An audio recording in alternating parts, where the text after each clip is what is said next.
Hello. చెప్పండి. ఈ phone చేసి నాకు కాల్ కలవడం చాలా అదృష్టం. చెప్పండి. హ్మ్. పిల్లలు లైక్ 14 ఇయర్స్ నుంచి అండ్ 10 ఇయర్స్ పిల్లల్లో హ్మ్. హ్మ్. వాట్ ఎలా డెవలప్ చేయాలి? ఎటువంటి మెథడ్స్ కానీ ఎటువంటి యాస్ ఎ పేరెంట్ హ్మ్. ఎటువంటి తెప్పించాలి? ఎటువంటి వాటి గురించి చెప్పాలి? ఎటువంటి రైట్. ఎటువంటి చెప్పి వాళ్ళ ఫ్యూచర్‌లో ప్రతి విషయాన్ని మీద ఎనలైజ్ గనక వాళ్ళు ఏదైనా కష్టం ఏం చేయాలంటే యాక్షన్ చేయాలని చెప్తారు. సంథింగ్ ఆ! లాస్ట్ స్టేజ్ వరకు ఉన్నది. ఓకే. రైట్. ఎంత పిల్లల వయసెంత? 14 ఇయర్స్ పాప 10 ఇయర్స్. మీరెవరు అది మాట్లాడుతున్నారు? ఎక్కడి నుంచి మాట్లాడుతున్నారు? కాకినాడ నుంచి మాట్లాడుతున్నాను. ఓకే. నా పేరు Rao. Okay. Okay. Right. Right. So, మనం చూడాల్సిందేంటి చిన్న పిల్లలకి చాలా క్వెషన్స్ వస్తుంటాయి. చిన్నప్పటి నుంచి వస్తూ ఉంటాయి. వాళ్ళు చాలా అడుగుతూ ఉంటారు. ఎంత అడుగుతారంటే ఇదేంటి అంటారు. మళ్ళీ పక్కనే ఉన్నదాన్ని గూడా ఇదేంటి అని అడుగుతారు. అయన్నీ జెన్యూన్ క్వెషన్స్. వాళ్ళు ప్రతీదీ కూడా ప్రతి పిల్లవాడిలో ఒక సైంటిస్ట్ ఉంటాడు. చాలా క్యూరియాసిటీ ఉంటది. ప్రతి దాన్ని వాళ్ళు స్టడీ చేస్తారు, రీసెర్చ్ చేస్తారు. అక్కడ భూమి మీద ఉన్న అంటే మన ఫ్లోర్ మీద ఉన్నటువంటి టైల్స్‌ని ఈ యాంగిల్‌లో చూస్తారు, ఆ యాంగిల్‌లో చూస్తారు. దాన్ని బాగా స్టడీ చేస్తుంటారు. అలాగే మీకు గుర్తుందో లేదో చిన్నప్పుడు మీరు గూడా అక్కడికెక్కి సోఫా ఎక్కి చూస్తారు ఆ రూమ్‌ని. బాగా మీరు వెనక్కి వెళ్తే మీకు గుర్తొస్తాయి అవన్నీ. అలాగే అటకెక్కి కిందకి చూస్తే ఎలా ఉంది? అలాగే నాన్న ఎత్తుకున్నప్పుడు అక్కడి నుంచి చూస్తే ఈ సమాజం, సొసైటీ ఎలా కనిపిస్తుంది? ఆ రూమ్ ఎలా కనిపిస్తుంది? ఇవన్నీ చిన్నప్పుడు మనందరం చూసాం. అలాగే పిల్లలకి రకరకాల క్వెషన్స్ వస్తూ ఉంటాయి. ప్రతి క్వెషన్‌ని కూడా వాళ్ళు అడిగిన క్వెషన్స్‌ని పేరెంట్స్ ఫస్ట్ వీలైనంత వరకు లాజికల్లీ అనలైజ్ చేసి చెప్పాలి. కానీ మనమేం జేస్తామంటే, ఇగో ఆహ్, ఆహ్, నాకు తమ్ముడు గావాలంటాడు. ఎలా వచ్చింది అని అడుగుతాడు. వాడికి తెలియకూడదు గూడా సెక్స్ గురించి. అందుకని దేవుడిచ్చాడంటాం. అంతే అక్కడ రేషనాలిటీ మెల్లమెల్లగా అతనికొస్తూ ఉంటది.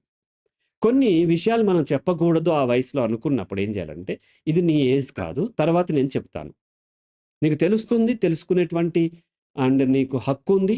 కానీ తర్వాత నేను చెప్తాను అని స్కిప్ చేయాలి తప్ప, ఏది కూడా ఇది నీది కాదు, లేకపోతే ఇర్రేషనల్‌గా చెప్పటం, దేవుడు వర్షం కురిపిస్తాడు, దేవుడు చెల్లినిస్తాడు.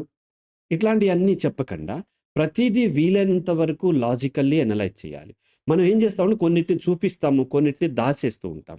ఇప్పుడు పిల్లల్ని ఏం చేస్తామంటే, ఆ టీవీ చూస్తుంటే టీవీలో సినిమాలో రొమాంటిక్ సీన్ రాగానే పిల్లలు కళ్ళు మూసేసి మనం ఛానెల్ మార్చేస్తాం.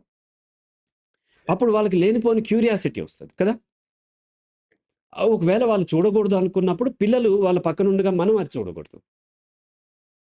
రైట్? అలాగే వచ్చేసి ప్రతి విషయాన్ని వాళ్ళడిగిన ప్రతి విషయాన్ని వీలైనంత వరకు ఎనలైజ్ చేసి చెప్పాలి. చాలా ఓపికగా ఉండాలి. మనం ఎడ్యుకేట్ అవ్వాలి. వాళ్ళని ఎడ్యుకేట్ చేయాలంటే. తెలిసింది తెలుసు, తెలియంది తెలియదని చెప్పాలి. నాకిది తెలీదు. నేను తెలుసుకొని చెప్తానని చెప్పాలి. చాలామంది "నువ్వు నోరు మూయి అన్ని క్వెషన్స్ చేస్తున్నావు" అని మనం చిన్నప్పటి నుంచి చేసే పొరపాటేంటంటే మన సొసైటీలో ఈవెన్ వెస్టర్న్‌లో గూడా ఉంటుంది. మనకింకా ఎక్కువుంటది. పిల్లల్ని డిస్మిస్ చేసి మాట్లాడుతుంటాం. "నువ్వు నోరు మూయి" అంటాం మనం.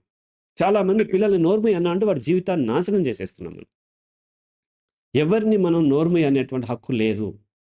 పిల్లలు చాలా జెన్యూన్ క్వెషన్ ఏస్తూ ఉంటారు. వాటిని వీలైనంత వరకు వివరించాలి. లేకపోతే ఇది నాకు రాలేదు అని పిల్లల ముందు చెప్పటానికి మనం సిగ్గుపడకూడదు. ఒక్కొక్కసారి మనం గూడా మిస్టేక్స్ చేస్తాం. మిస్టేక్స్ చేసినప్పుడు మనం వాళ్ళని సారీ చెప్పాలి. నేను చాలా సార్లు నా పిల్లలకి సారీ చెప్తూ ఉంటాను. మనం ఏం చేస్తామంటే మనము ఈ టీచర్సు, పేరెంట్స్ ఏంటి అనంటే దబాయించేస్తూ ఉంటాం. మనం ఈ పేరెంటింగ్‌లో ఏం చేస్తామంటే పిల్లల్ని దొంగల్లాగా, పిల్లల్ని అజ్ఞానుల్లాగా, పిల్లలు ఎందుకు పనికిరాని వాళ్ళు పేరెంట్స్ చాలా గొప్పవాళ్ళుగా చూస్తూ ఉంటాం. నిజం చెప్పాలంటే దొంగలు పేరెంట్సే. మన చలము లేకపోతే రంగనాయకమో ఎవరో రాశారు. దొంగ పేరెంట్స్ అని. దొంగ తల్లిదండ్రులని. తల్లిదండ్రులే దొంగలు నిజం చెప్పాలంటే. సో, ఓర్పుతోని, సహనంతోని పిల్లలకి ప్రతి దానికి కారణం ఉంటది. కొన్నిటిని మనం తెలుసుకోగలుగుతున్నాము. కొన్నిటిని ఇంకా తెలియలేదు. కొన్నిటికి చాలా కారణాలుంటాయి. ఈరోజే ఎందుకు వర్షం పడింది అనంటే, ఒకటే కారణం గాదు. అనేక కారణాలుండొచ్చు. కదా! సో, అలా ప్రతి దానికి కారణం లేకుండా ఏదో శక్తి నడుపుతుంది అనే కన్‌క్లూజన్‌కి రాకుండా, అనేక కారణాలున్నాయి. కొన్నిటిని నేను ఫైండ్ చేయగలుగుతున్నాను. కొన్ని మన జీవిత టైంలో ఫైండ్ చేయలేము. కొన్ని జీవితం కూడా సరిపోకపోవచ్చు. మల్టిపుల్ రీజన్స్ ఉంటాయి. అనేది మనము హ్మ్. అంటే వాళ్ళకి నా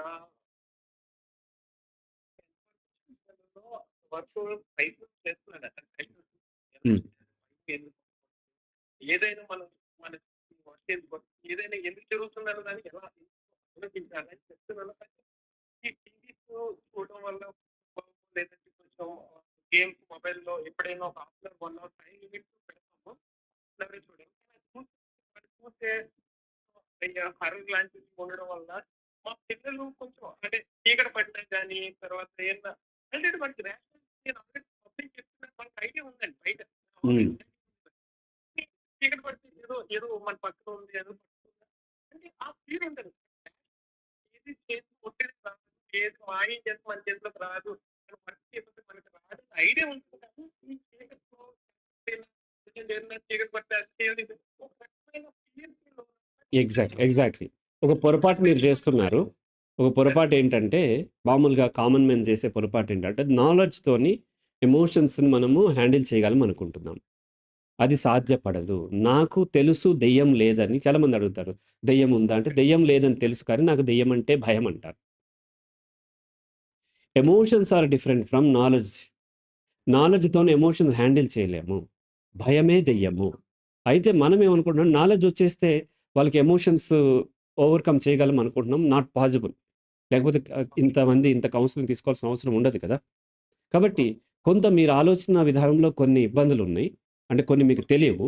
వీలైతే మీరు నా వీడియోలు చూడండి. అవసరమైతే కొన్ని సెషన్స్ పేరెంటింగ్ కౌన్సెలింగ్ తీసుకోండి.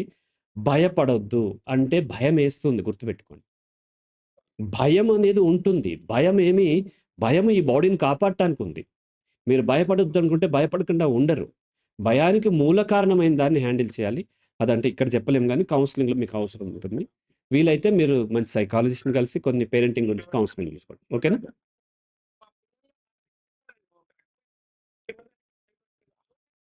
డే టైమ్‌లో చాలా విషయాల గురించి వాళ్ళు మాత్రం మింగిల్ అవుతారు. ఇదే కదా! ఇదే మింగిల్ అవుతుందా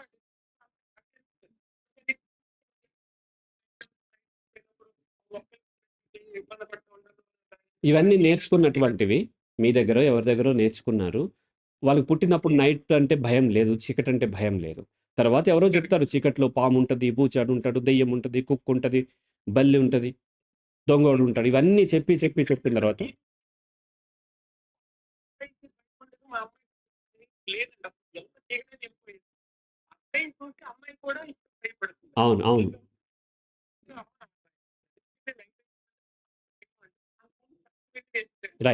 రైట్. అర్థమైంది. రైట్. అంటే ఇంకా కాల్స్ వస్తున్నాయి. So okay. Right. Welcome. Thank you so much. Welcome.